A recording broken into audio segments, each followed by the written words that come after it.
దేవుని మాటలు ఆలకించాలి. ఈరోజు చెప్పబోయే మాటలు చాలా అద్భుతమైన మాటలు. ఎందుకంటే ఈ మాటలు అన్నాక దేవుని మనం దూరం చేసుకోవాలంటే భయపడిపోవాలి, బాధపడిపోవాలి, ఏడవాలి. అది అలాంటి మంచి మాటలు మిస్ చేయదు. ధ్యాస ఇక్కడే ఉంచండి, మన చెవులు ఎక్కడ పెట్టద్దు. ఎందుకంటే వాక్యం మిస్ అయితే మళ్ళీ దొరకదు. మాకు తెలుసు కాబట్టి మేము ఎంతవరకు ఎన్నిసార్లు అని చెప్తాం. మీరు ఇవి పోగొట్టుకున్నారు రెండోసారి ఎవరు చెప్పరు. కాబట్టి శ్రద్ధ మాత్రం ఇక్కడే ఉంచాలి. హల్లెలూయా. ఈరోజు మనం తెలుసుకునేది ఏంటంటే దేవుని ప్రేమ. ప్రేమ అనగానే గుర్తుకొచ్చేది ఏంటి? లోకంలో ఉన్న ప్రేమ. ఒక అమ్మాయి, ఒక అబ్బాయి.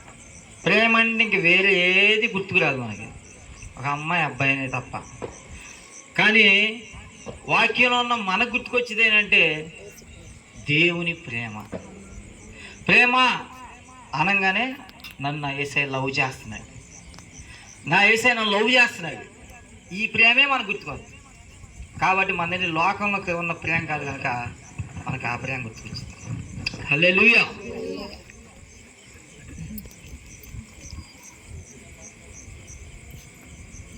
మార్కు సువార్త 14:3,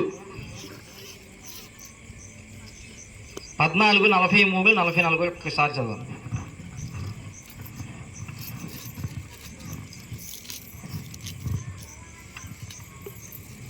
వెంటనే ఆయన మాట్లాడుచుండగా 12 మంది శిష్యులు ఒకడైన ఇస్కరియోతు యోధా వచ్చెను.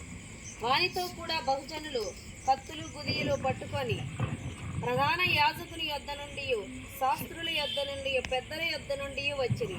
ఆయనను అప్పగించువాడు నేనెవరిని ముద్దు పెట్టుకొందునో ఆయనను యేసు ఆయనను పట్టుకొని భద్రముగా కొనిపోవుడని వారికి గుర్తు చెప్పి ఉండెను. హల్లెలూయా, హల్లెలూయా. ఏం చెప్పాడంటండి? ఇస్కరియోతు తెలుసుగా మీకు? స్కూల్లో టీచర్లకి ఇద్దరు గుర్తుంటారు. ఒకడు బాగా చదివేవాడు, బాగా ముద్దు అబ్బాయి. వీళ్ళిద్దరు టీచర్ ఎప్పటికీ మర్చిపోదు. మీరు ఎన్ని సంవత్సరాలు ఎరా బాగా చదువుకుంటున్నావు అంటారు, లేదా ముద్దు అబ్బాయి కనపడగానే ఎరా చదువుకుంటున్నావా, చదువు ఏం పని చేసుకుంటున్నారా అని అడుగుతారు. బాగా చదివిన ఎరా ఏ ఉద్యోగం చేస్తున్నారని అడుగుతారు. అట్లాగే ఇస్కరియోతు యోధా అంటే బైబిల్లో చాలా మందికి పండ గుర్తు. ఎందుకు గుర్తు అండి ఇస్కరియోతు? తెలుసా మీకు? ఇస్కరియోతు యోధా అంటే ఎవరో తెలీదా? అయితే మీరు చాలా దూరంలో ఉన్నారు. ఇస్కరియోతు యోధా తెలీదా? యేసు ప్రభువుని బాగా కౌగులించుకొని ముద్దు పెట్టి పట్టించి సిలువేపిచ్చాడు. అవునా? ఆయన పేరు తెలుసుకోకపోతే ఎట్టా? బైబిల్లోనే మంచి వెన్నుపోడుతాడు. యేసు ప్రభువుని అమ్మేశాడు, నాణ్యములకు అమ్మేశాడు. మీరైతే చాలా దూరంగా ఉన్నారు. అయితే ఇస్కరియోతు గుర్తుపెట్టుకోండి, ఎప్పుడైనా నా పేరు వినపడండి. యేసు ప్రభువుని శిష్యుడు, యేసు ప్రభు పక్కన ఉన్న శిష్యుడు, ఎంతో నమ్మకంగా ఉన్న శిష్యుడు ధనమునకు అమ్ముడుపోయి యేసు ప్రభు వారిని అప్పచెప్పుడు ఏమన్నాడంట? ఆయనను అప్పగించువాడు నేను ఎవరిని ముద్దు పెట్టుకొందునో ఆయన యేసు, ఆయనను పట్టుకొని భద్రంగా తీసుకెళ్ళండి అని అక్కడున్న సైనికులకి చెప్తున్నాడు, అక్కడున్న ద్రోవులకి చెప్తున్నాడు. ఆయన నేను జాగ్రత్తగా తీసుకెళ్ళండి అని. ఎందుకని నాణ్యాలకి అమ్ముకుపోయాడు? యేసు ప్రభు వారు ఎంతగానో ఇతని గురించి తెలుసు. ఆయన దేవుడు కాబట్టి ఇతను నన్ను అప్పగిస్తాడని తెలుసు, చెందుతాడని తెలుసు, అతని గురించి అన్నీ తెలుసు. ఒకరోజు దేవుడు అంటాడు, మీలో ఒకటి నన్ను అప్పగించబోతున్నాడు. శ్రద్ధగనాలి, వేసే ప్రేమ ఇది. మీలో ఒకడు నన్ను అప్పగించబోతున్నాడంటే పేతురు కోపం వచ్చి ఎవడు ప్రభు, ఎవడో నేనా అని అందరూ చూసుకుంటారు. యేసు ప్రభు గారు నవ్వి నేను ఎవడైతే రొట్టె ముక్కు ముంచిస్తానో ఆయన చెప్తాడు. యేసయ్య తనను ప్రేమించాడు గనుక ఒక్క ముక్క కూడా ఇంకా మారతాడేమో అని ఛాన్స్ ఇచ్చాడు తప్ప ఎక్కడ వీడే అని చెప్పదు. ఎందుకని? యేసయ్య ప్రేమించాడు, అప్పటికీ ప్రేమించాడు యేసయ్య. అదే మీలో ఎవరికైనా మనం చెప్పుకున్నాం అనుకోండి, వీడే అని చెప్తే ఆయన బతకనిస్తారా? వెంటనే తవ్వుకెళ్ళిపోతాం మనం ఆయన చంపడానికి.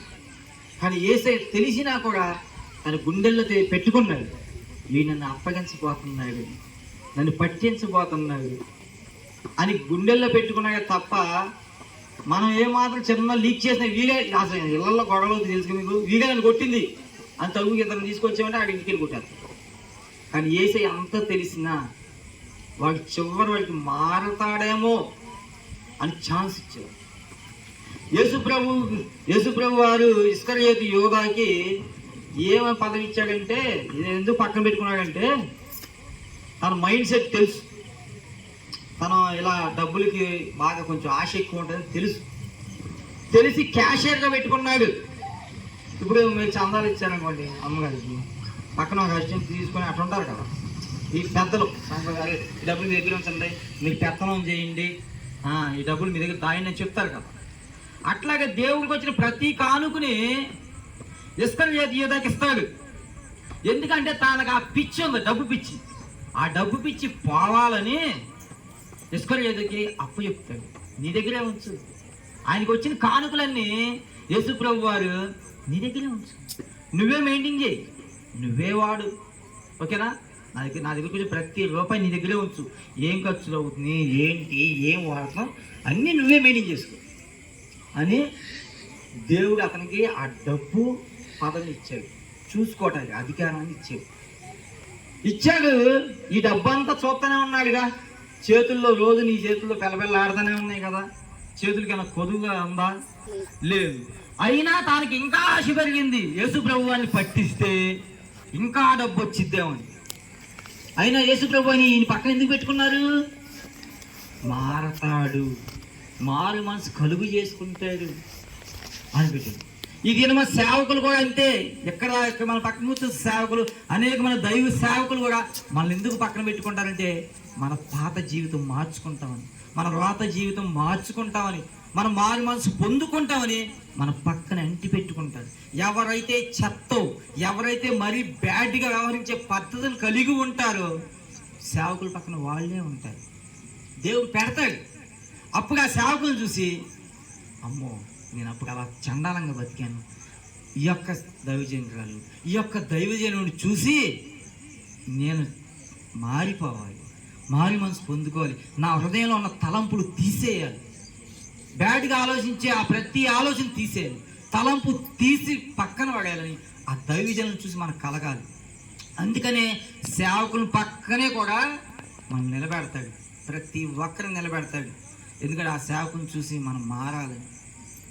అలాగే ఇస్కరియోతు యోధాన్ని నిలబెట్టాడు, మారు మనసు పొందుకుంటాడు. డబ్బు చేతికి రోజు లెక్కలేసుకోవటమే. అయినను తాను అంటాడు, ఆశ చావలేదు. యేసుప్రభు అని ముద్దు పెట్టి చక్కగా పట్టించేసాడు. చూసారా, ఏమన్నా మారు మనసు కలుగున్న దేవుని పక్కనే ఉండి అంత అవకాశం ఆయన ఇచ్చి అంతగా తిప్పుకున్నాడు, పక్కనే పరిచర్య అంతగా తిప్పుకున్నాడు. కానీ అక్కడన్నా తాను చోటిచ్చాడా? ఆత్మీయతకి చోటిచ్చాడా? దేవుడికి చోటిచ్చాడా? అపవాదికే చోటిచ్చాడు.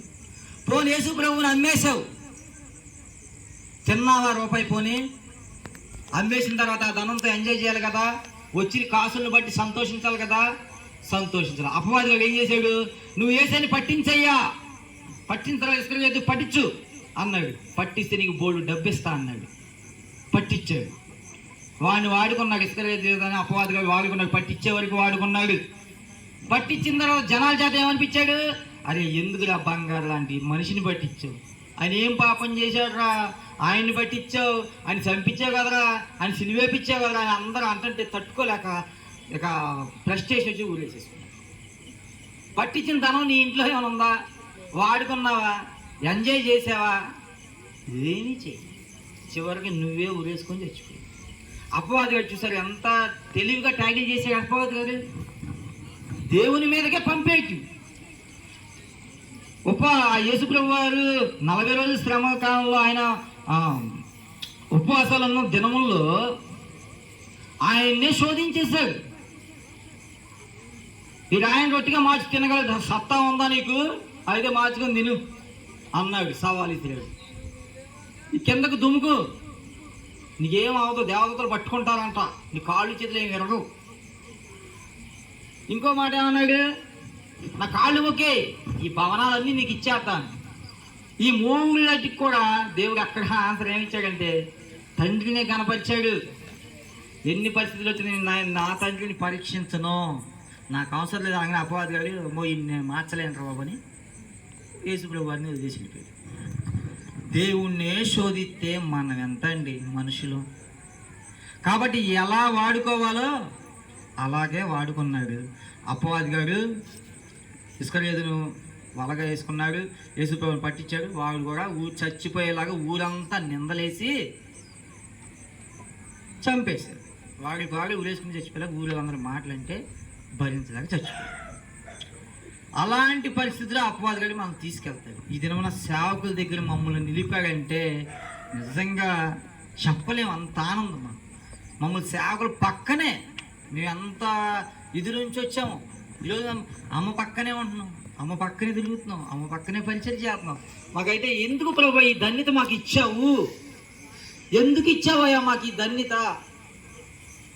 మా అమ్మ పక్కన మేము కారులో తిరుగుతున్నాం, పరిచయం చేస్తున్నాం, మా అమ్మతో ఉంటున్నాం, అన్నీ చేస్తున్నాం. ప్రభు ఎంత ప్రేమించకపోతే ఎవరు లేని మాకు అమ్మని నిలబెట్టావు మా కోసం. ఎంత ప్రేమించకపోతే ప్రభు నువ్వు అమ్మ పక్క మమ్మల్ని నిలబెట్టావు. ప్రభు అర్హత ఉందా? లేదు. కాళ్ళు తిరిగి అర్హత ఉందా? లేదు. దైవజనుల పక్కన ఉండే అర్హత ఉందా? లేదు. కానీ ప్రేమించాడు గనుక నువ్వు ఎక్కడుంటే బలపడవు, ఎక్కడుంటే మారు మనసు కలుపుకుంటావు అని చెప్పి ఈ దైవ సేవకుల్ని మనకు అలా చూపించాడు. ఆ సేవకుల జీవితాన్ని బట్టి, వాళ్ళు జీవించే విధానాన్ని బట్టి, వాళ్ళ పద్ధతిని బట్టి యువతలో నా మనసు కూడా కదిలిపోయింది. అమ్మో, ఒక ఆవిడ ఉండి ఆత్మీయ తల్లి గారు ఎంత పరిచర్య చేస్తున్నారు, చా గ్రేట్.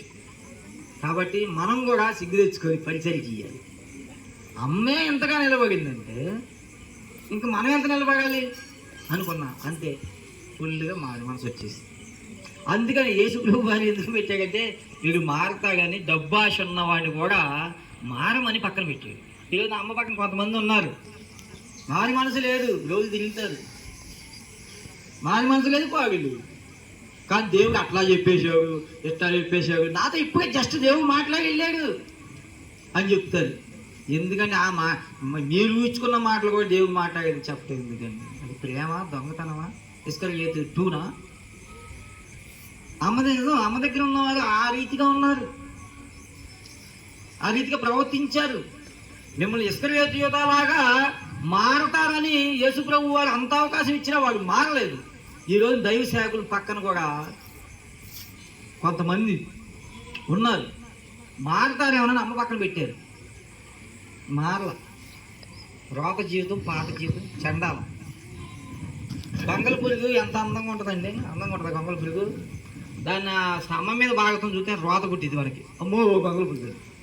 మరి సీతాకోశాలకు అయినప్పుడు ఇలా పట్టుకుంటా వెళ్ళిపోతాం మనం, అవునా కదా?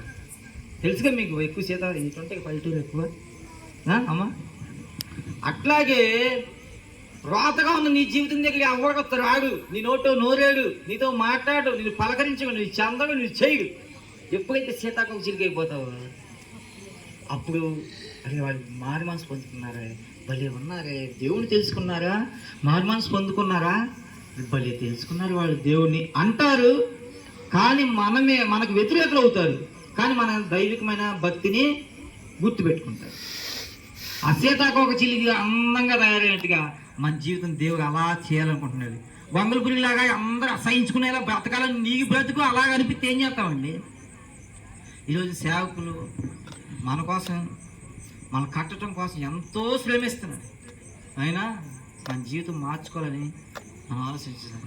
యేసయ్య ప్రేమ నిజంగా మధ్యాహ్నం నేను పాట పెట్టుకుని ఏంటంటే 1/2 గంట సేపు హాట్ వేసుకున్నా, బైబిల్ ఇలా పట్టుకున్నా. ప్రవ్వా అయ్యా నేను ఎంత మిస్ అయ్యానయ్యా, ఎంత మిస్ బైబిల్ అంటే నీళ్లు కారిపోయి. ప్రవ్వా అయ్యా లవ్ యూ జీసస్, అయ్యా యేసయ్యా, అయ్యా నేను నిన్ను ఎంత మిస్ అయిపోయానయ్యా, నన్ను ఎంత ప్రేమించావా, ప్రేమించకపోతే ఈరోజు నేను ఏ స్థితిలో ఉంటానా అయ్యా, నన్ను ఎంత ప్రేమించావు డాడీ, అని ఆ పాట వింటూ బైబిల్ ఇలా కౌగులించుకుని ఏడ్చేసారు. కన్నీళ్ళు వచ్చేసి పావు గంట సేపు బటబడబడ నీళ్ళు కారిపోయింది.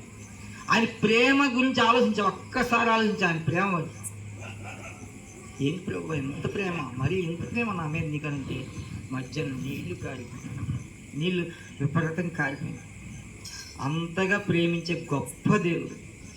ఆ రీతిగానే ఆయన అంటున్నా కంటే ఇంకొకసారి మత్తయి వార్త 27:46 వచ్చిన ఒక్కసారి చూడండి. మత్తయి 27:46 చూసుకున్నట్లయితే కనుక దేవుడు త్వరగా ఇంచుమించు 3 గంటలప్పుడు యేసు ఏలీ ఏలీ లామా సబక్తాని అని బిగ్గరగా కేక వేశాను. ఆ మాటకు నా దేవా నా దేవా నన్నెందుకు చేయి విడిచితివే అని అర్థము. పేజీ నెంబర్ కూడా చెప్పండి ఒకసారి, తెలియని వాళ్ళు ఉంటే ఆ ముక్క మంచి మాట ఒక్కసారి. 30వ పేజీ 27:46 వచ్చింది. 27:46 ఇంచుమించు 3 గంటలప్పుడు యేసు ఏలీ ఏలీ లామా సబక్తాని అని బిగ్గరగా కేక వేశాను. ఆ మాటకు నా దేవా నా దేవా నన్నెందుకు చేయి విడిచితివని అర్థము. హల్లెలూయా హల్లెలూయా. ఈ మాటకి అక్కడ అర్థం ఏంటి? లామా యేసు ఏమంటున్నాడంట, ఏలీ ఏలీ ఏలీ లామా సబక్తాని. అక్కడ దానికి అర్థం ఏం రాశాడంటే, ఆ మాటకి అర్థం చూడండి అక్కడ, నా దేవా నా దేవా నన్నెందుకు చేయి విడిచితివి.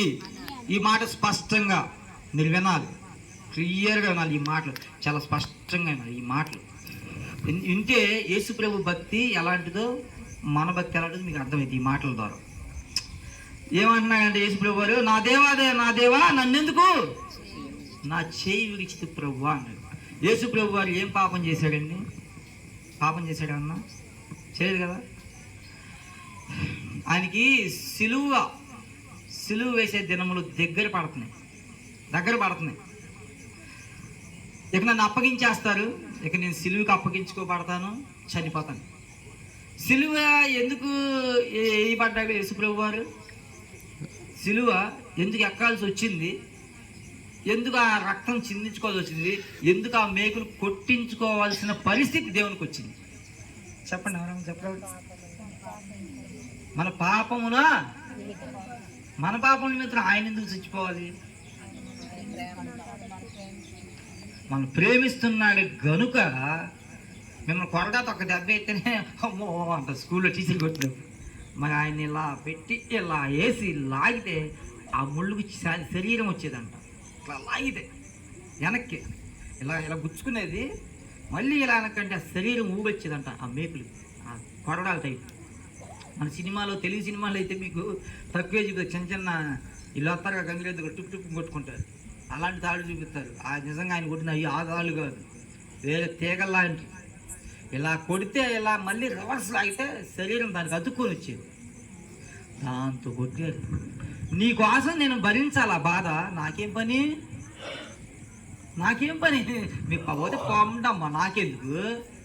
మీరు చస్తే చచ్చిపోండి, పోతే పోండి, నాశనం ఏదో అయిపోండి, నాకేం పని? నేను మీ గురించి సిలివెక్కాలా అనుకోవాలా? మన పాపముల నిమిత్తము ఆయన సిలివెక్కాడు. అయితే ఇక్కడ యెహోవాకి యేసు ప్రభు వారికి సంభాషణ జరుగుతుంది. ఏంటంట, యేసు ప్రభు వారు సిలువ వేయాలంటే, చనిపోవాలంటే ఏమంటారు? ఆయనకి ఏమంటాలి? పాపం అంటాలి. మన పాపం ఆయన అంటాలి. యేసు ప్రభు వారికి పేరేంటి? పరిశుద్ధుడు అంటే ఇప్పుడు అది ఈ అమ్మాయి పరిశుద్ధులుగా అన్నామంటే అర్థం ఏంటి? అన్నిటిల్లోనూ జీవితంలో చెప్పుకోదగ్గ మనిషి అంటే పరిశుద్ధుడు అంటారు. లేదా అతి పరిశుద్ధుడు అంటే దాసాయి. పరిశుద్ధులు కాకుండా వేరే మా అన్నాం అనుకో, వచ్చింది కదా పరిశుద్ధులు చెప్తాక నాకు అంటారు. అర్థమైందా? ఎంతో వినే ఉంటారు ఈ డైలాగ్ రకకన్నా. అట్లా మాట్లాడతారు ఆ ఓట్స్. కాబట్టి యేసు ప్రభు వారు ఏంటి? పరిశుద్ధుడు, అతి పరిశుద్ధుడు. ఆయనకి ఏ పాపం అంటలా. కానీ పాపం అంటినప్పుడు పాపం ఆయనకి, మన పాపం ఆయనకి అంటేసింది. అయితే ఇక్కడ తండ్రి ఏమంటున్నాడంటే యేసు ప్రభు వారిని, ఈ యేసు ప్రభు వారు ఈ మాట ఎందుకు అన్నాడంట? నా దేవా నా చేయి నువ్వు ఎందుకు విడిచావయ్యా? చెయ్యగలటం ఏంటి? యెహోవా యేసు ప్రభువు చెయ్యగలటం ఏంటి? చెయ్యగలటం ఏంటి? చెప్తా ఈ మాట కదా. నా దేవా నన్ను ఎందుకు విడిచిపెట్టావు అని అర్థం ఏంటంటే, దేవుడు పరిశుద్ధుడు. ఇక్కడ యేసయ్యకి ఏమంటుంది? యేసయ్యకి ఏమంటుందండి? పాపం అంటుంది. మన పాపం. యేసయ్యకి మన పాపం అంటేసింది. బురద, తెల్లగా ఉన్న కారుకి ఇంత బురద ఎత్తే బురదే కదా, ఎంత చండాలంగా ఉంటుంది. ఒక వైట్ క్లాత్ చీర మీద ఇంత మురికి పడితే ఎలా ఉంటుంది? యేసయ్యకి ఇక్కడ పాపం అంటేసింది. నీ పాపం, నా పాపం, అన్ని లోక పాపం అంతా ఆయనకి అంటేసింది. అప్పుడు తండ్రి ఏమన్నా తెలుసా? నీవు పాపాన్ని అంటించుకున్నావు, నీకు నాకు సంబంధం లేదు. నీవు పాపంలో మునిగిన్నావు, ఆ లోకంలో ఉన్న పాపాన్ని నువ్వు అంటించుకున్నావు, కాబట్టి నీకు నాకు ప్రస్తుతానికి కనెక్షన్ లేదు అని చెప్పాడు. యేసుప్రభు వారు ఒక్క చేతి ఇలా అంటే మొత్తం స్మాష్. ఎవరైనా సరే అయిపోవాలి. చచ్చిన వాడిని, చచ్చిపోయిన లాజరం లేపగలిగాడండి, గుడ్డోళ్ళు చూడగలిగారండి, కుంటోళ్ళు నడవగలిగారండి, కుష్టోళ్ళు నయం చేసుకోగలిగారండి. అలాంటిది ఆయన కాలాన్ని ఆయన్ని నిలబెట్టుకోలేదండి. కానీ యెహోవా అంటున్నాడు, నువ్వు పాపముతో ఉన్నావు, ఈ లోక పాపాన్ని అంటించుకున్నావు కనుక నీకు నాకు సంబంధం లేదు. అప్పుడు అంటున్నాడు. ఆయన కొండ మీదకి వెళ్ళి ఏడ్చాడండి, చిన్న పిల్లోళ్ళలాగా గుక్కబట్టి ఏడ్చాడు. అయ్యా నాయన, నన్ను ఎందుకు విడిచావయ్యా తండ్రి, నన్ను ఎందుకు విడిచిపెట్టావయ్యా అని మోకాళ్ళు వేసి గంటలు ఏడ్చాడు. మనకు అరగంట తీరిగి చాలుతా, ఈ అరగంటలో ఏ నాటికి పోద్దని భయం. మోకాళ్ళు వేసి ఏడవటానికి అది నిద్రకు ఆగలేరు, తిండికి ఆగలేరు, మోకాళ్ళ మీద నిలబడలేరు, దేనికి కాచుకునే పరిస్థితి లేదు ఈ రోజుగా. కానీ పర్లవ రాజ్యం మాదిరి వచ్చేది. మార్కెట్కి వెళ్తే కూరగాయల సంచిలో టమాటాలు వేసినంత ఈజీ అనుకుంటున్నారు. పర్లవ రాజ్యం అంటే శ్రమతో కూడింది విజయం. అన్నిటిని కట్టుకోవాలి. అర్థమైంది? మీరు యేసు ప్రేమనే తెలుసుకోండి. అంత స్పష్టమైన మాటలు ఈ దినాన్ని దేవుడు నాకు చెప్పమని చెప్పారు. ఆయన కొండ మీదకి వెళ్ళి ఏడ్చాడు, ప్రభువా నన్ను ఎందుకు విడిచిపెట్టేవాళ్ళు, నన్ను ఎందుకు విడిచిపెట్టేవాళ్ళు, అయ్యా నేను ఉండలేనయ్యా, అయ్యా నీకు నాకు సహవాసం లేకపోతే నేను బ్రతకలేనయ్యా, అయ్యా నీ యేసు ప్రభు వాడు గొక్కబట్టి పిల్లగా ఏడ్చాడు, కన్నీరు మున్నీరు అయిపోయాడు. అయినా యెహోవా అన్నాడు, నీవు పాపం అంటించుకున్నావు కనుక నీకు నాకు ప్రస్తుతానికి సంబంధం లేదు. అందుకని ఇక్కడ ఏమంటున్నాడు? నా దేవా నా చేయి ఎందుకు విడిచాడు? అక్కడ యెహోవా దేవుడు ఏమంటున్నాడంటే, ఆయనకి అంటిన పాపం ఉంది కాబట్టి, మరి దేవుడు పరిశుద్ధుడు కదా, మరి యేసు ప్రభు వారికి ఈ పాపాన్ని మోసుకున్నారు కదా, అంటించుకున్నారు కదా. అందుకని యెహోవా ఏమన్నాడు? నా దగ్గర రావడానికి లేదు, నువ్వు నీకు పాపం అంటిపోయింది కాబట్టి నువ్వు నా దగ్గరికి, మరి పరిశుద్ధుడు అతి పరిశుద్ధుడు కదా ఆయన, మరి ఈ పాపం అంటించుకున్న యేసు ప్రభు వారు ఎక్కడికి వెళ్తారు? ఆయన దగ్గరికి వెళ్ళలేదు. పరిశుద్ధంగా ఉంటే మనం ఆయనకి వెళ్ళగలం, అవునా కదా? కాబట్టి పాపాన్ని యేసుప్రభు వారు అంటించుకున్నారు కానీ యెహోవా దూరం పెట్టాడు. ప్రస్తుతానికి నీకు నాకు దూరం ఉండాలి. నువ్వు పాపాన్ని అంటించుకున్నావు, ఆ లోకంలో పాపాన్ని అంటించుకున్నావు, ఆ పాపం కడగబడేదాకా నీకు నాకు సంబంధం లేదు అంటే, అప్పుడు ఇప్పుడు మా దేవుడు కొరడాలతో కొట్టినా, మేకులతో కొట్టినా అని తట్టుకోలేని కేకలేసాడు. ఎందుకంటే ఆయన మనలాంటి మనిషి. అప్పుడు దేవుడి సహాయం లేదు ఆయనకి, దేవుడి సహాయం ఎంతకోగా లేదు. లేదా దేవుడు పనేవాడు, నీకేం నొప్పి తగలకుండా ఉండు కాక, నీకేం మేకు దిగినా నువ్వు నవ్వుతూ ఉంటావు, ఏడవని. ఆ దేవుడి సహాయం లేదు అప్పుడు ఆయనకి. అందుకని మనిషి మామూలు మరి శక్తులు లేనప్పుడు ఎలా ఉంటుంది? అందుకని యెహోవా ఏ శక్తి ఆయనకి ఇవ్వలేం, అన్నీ కట్టేది. అప్పుడు మనలాంటి మనుషులు కదా, ఆ రక్తం చెందాలి కదా. అందుకని యేసు ప్రభువు భరించి ఆ మేకులు కొడుతున్నా, అవి కొడుతున్నా, ఇన్ని కొడుతున్నా, ఎన్ని కొట్టిన భరించి కేకలేసి, ఎందుకు మరి పాపాన్ని అందించుకున్నా అంటే, ఈరోజు ఎక్కడ ఉన్న మనందరిని ప్రేమించాడు. హల్లెలూయా, యేసయ్య ఐ లవ్ యూ డాడీ. ఈరోజు మమ్మల్ని ఎంతగానో ప్రేమించి ఈ దినమున మురికాల లాంటి జీవితాన్ని తేటగా మార్చి ఈ దినమున ఈ పరిస్థితులు నిలబెట్టాడంటే దేవుడు ఆయనకి ఏమిచ్చాడో మనం తెచ్చుకోవాలి. నీ ప్రేమ ఎంతో ఎంతో మధురం యేసు, నీ ప్రేమ ఎంతో ఎంతో మధురం యేసయ్యా, యేసయ్యా యేసయ్యా యేసయ్యా యేసయ్యా యేసయ్యా యేసయ్యా యేసయ్యా నీ ప్రేమ ఎంతో ఎంతో మధురం యేసు నీ ప్రేమ ఎంతో ఎంతో మధురం. హల్లెలూయా. అయ్యా నీ ప్రేమ ఎంత మధురం నాయన, నీ ప్రేమ ఎంత అయ్యా ఎంత ఇష్టపడి మేము అంగీకరిస్తున్నాం. ఈ ప్రేమ ఎంత ప్రేమించేసి గొప్ప దేవుడు తండ్రి. మనం ప్రేమించిన దేవుడు గొప్ప కనుక ఈరోజు మనం నొప్పి లేకుండా మనం ఉన్నాం. అదేవిధంగా ఇంకొక లాస్ట్ మాట, ఒక టేబుల్ మీద ఈ టేబుల్ మీద నేను న్యూస్ పేపర్ పెట్టాను. ఇలాంటి పేపర్ ఒకటి పెట్టాను. దీని మీద బరువేం లేదు, ఇలా పెట్టేశాను. గాలి వచ్చినప్పుడు అది అక్కడ ఉంటుందా, వెళ్ళిపోతుందా పక్కకి, నిలబడి దగ్గర గాలి వచ్చినప్పుడు ఈ పేపర్. అదే దీని మీద ఈ బరువు నేను ఇలా పెట్టాను, ఏమవుతుంది, నిలబడుతుంది కదా. కాబట్టి ఈ పేపరు మన జీవితం. ఈ పేపరు, ఈ చిట్టి పేపర్ అనేది మన జీవితం. ఇది యేసయ్య అనుకోండి, ఇక్కడ ఉండాలి పేపర్ మీద ఎగురుతాం. అంతకుముందు ఏమైంది, అది ఖాళీగా ఉంది, బరువు లేదు.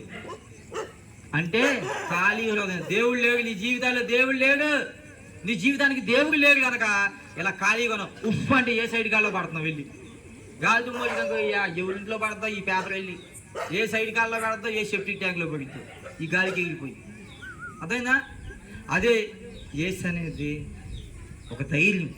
యేసు అనే ధైర్యం మనలో ఉంటే ఎంతకాలం వచ్చినా ఈ పేపర్ అక్కడే ఉంటుంది, ఎంతకాలం వచ్చినా సరే ఈ పేపర్. కాబట్టి దేవుడు మన జీవితంలో ఉంటే మనం ఎక్కడ కదిలించబడం, ఎక్కడ పడిపోం. యేసు మన జీవితం లేకపోతే ఈ పేపర్ ఎక్కడ పడినట్టు పడిపోతాం. మన జీవితం పాపంలో పడిపోతాం. యేసు మన జీవితంలో లేకపోతే మనం పాపం. కాబట్టి ఈ తిరగ యేసే ఎన్నో శ్రమలు కష్టాలు పడి ఎన్నో ఈ ప్రేమను, మన ప్రేమను పొందేది. మన ప్రేమ పొందుకొని ఇంకా కయ్యేస్తున్నాడు, కానీ మనం ప్రేమించట్లా. అమ్మ మా అమ్మాయి, మా వారు, మా చెల్లి ఈ ప్రేమించొద్దని చెప్పట్లా, కానీ ఆయనకన్నా మించి వెళ్ళిపోతున్నారు పీక్ స్టేజ్కి. ఆయనకి ఇవ్వాల్సిన గౌరవం ఆయనకి ఇవ్వట్లేదు, ఆయనకి చెందాల్సిన ప్రేమ మరొకరికి దక్కేలా చేస్తున్నారు. ఫస్ట్ ఆయనకి ఇవ్వాలి ప్రియారిటీ, ఆ తర్వాత నీ భర్త, ఆ తర్వాత నీ బంధువులు, ఆ తర్వాత అమ్మ నాన్న అన్నీ కూడా ఆయన తర్వాతే అనుకోవాలి. అంతేగాని వీళ్ళ తర్వాత యేసయ్య అంటున్నారు ఇప్పుడు వచ్చిన వాళ్ళందరూ. ఈ మనుషులందరి తర్వాత యేసయ్య. ఈ ప్రేమ విలువ తెలిసిన నేను ఒక్క ఆదివారం గుడి ఎగ్గొట్టాలంటే కన్నీరు పర్వతం అయిపోతా. ఈ ప్రేమ నాకు తెలుసు, ఆ ప్రేమను పంచాడు నా కోసం. ఏమండి పొలంలోకి వెళ్తే చిన్న ముళ్ళు గుచ్చుకుంటే తొమ్మ ముళ్ళు 6 రోజులు సీమ్ బట్టి పిండుకుంటాం, అట్లాంటి మేకులు కొట్టేది. ఎంత తట్టుకుంటాడు, ఎన్ని కేకలేసి ఉంటాడండి. ఏదో మనకే సినిమాల్లో యేసుప్రభు వారి సినిమాలు చూపిస్తే తేలిగ్గా ఉంటున్నాయేమో, రియల్ వేరు అక్కడ. ఆయనకు ఒక్కొక్క మేకు కొడుతుంటే కేకవా అన్నా కానీ ఒక్కడికి జాలి. కానీ ఈరోజు మనం మాట్లాడలేదు, యేసయ్యా యేసయ్యా అంటే చాలు వచ్చేస్తున్నాడు ఆయన. ఆయనకి ఎంత జాలో చూడండి.